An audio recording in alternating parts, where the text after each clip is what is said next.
मध्य प्रदेश के opinion poll को लेकर हम चर्चा कर चुके हैं। राजस्थान पर हम बात कर रहे हैं और राजस्थान के ओपिनियन पोल से जो तस्वीर उभर रही है वो ये बता रही है कि कांग्रेस जाने वाली है और बीजेपी को बम्पर फायदा राजस्थान में मिलने वाला है।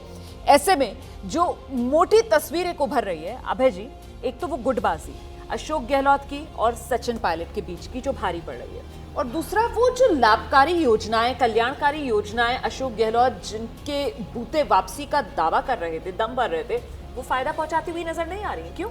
माहौल तो बना दिया उन्होंने अपनी कल्याणकारी योजनाओं से, लेकिन अगर गहलोत की नैया वहां डूबती है, हम अगर को रेखांकित कर रहा हूं तो अभी कांग्रेस ने टिकट भी नहीं बांटे हैं अपने, तो उसके पीछे सबसे बड़ा कारण ये होगा कांग्रेस विधायकों के खिलाफ स्थानीय स्तर की एंटी इनकम्बेंसी। चूंकि गहलोत की सरकार विधायकों के खिलाफ, चूंकि गहलोत के खिलाफ सचिन पायलट की बगावत से हमेशा ही उनकी सरकार में तलवार लटक रही थी, इसलिए विधायकों को खुल के मनमानी करने की छूट दी गई।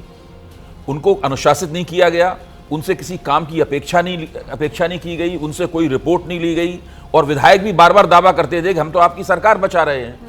तो विधायकों ने जो मन में आए वो किया, उनके खिलाफ नाराजगी काफी जमा होती चली गई।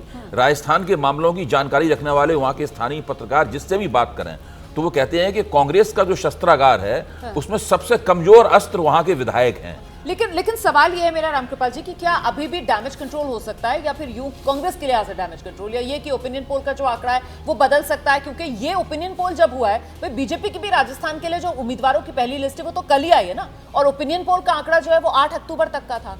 और जिस बात का जिक्र यहाँ पर अभय जी कर रहे हैं कि साहब अगर विधायकों के टिकट काट दिए जाएं, नए चेहरों को मौका दिया जाए, तो किस हद तक तस्वीर आपको लगता है बदल सकती है? देखिए, कुछ भी हो सकता है कहने के लिए, क्योंकि हम आज जो है एनालिसिस जो कर रहे हैं जिस बात की, एक बात अभी तक हम लोग इस बात पर गौर नहीं कर रहे हैं कि ये जो फ्रीबीज कह लीजिए या जो लाभार्थी, आपने गौर किया मोदी जी ने वहाँ क्या भाषण दिया राजस्थान में? उन्होंने कहा, अब देखिए कैसे गहलोत की काट होती है कि अब तक की जो भी योजनाएं हैं लाभकारी वो सब की सब कंटिन्यू करेंगी, प्लस हम आपको इससे आगे कुछ देने जा रहे हैं।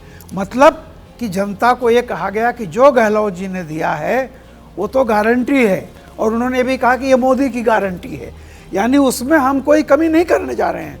तो जैसे आप सब्जी लेने जाते हैं ना, तो दुकान 4 पे जाएंगे, घलवा कौन ज़्यादा दे रहा है? तो मोदी जी घलवा ज़्यादा दे रहे हैं।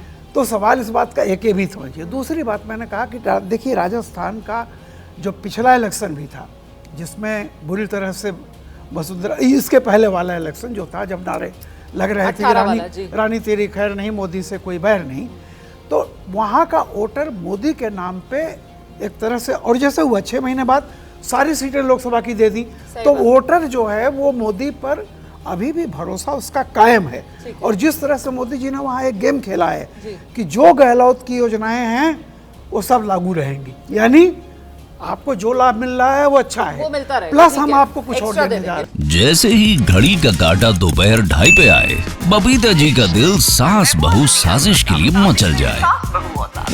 और ये है इनकी बहू, पूरे दिन ऑफिस की टेंशन हो जाए गॉन जब ये करें अपना फेवरेट शो फ्री टाइम पे ऑन। इनकी तरह आप भी देखिए अपना फेवरेट शो अपने टाइम पर, और डाउनलोड कीजिए ABP लाइव ऐप अपने स्मार्ट टीवी पर।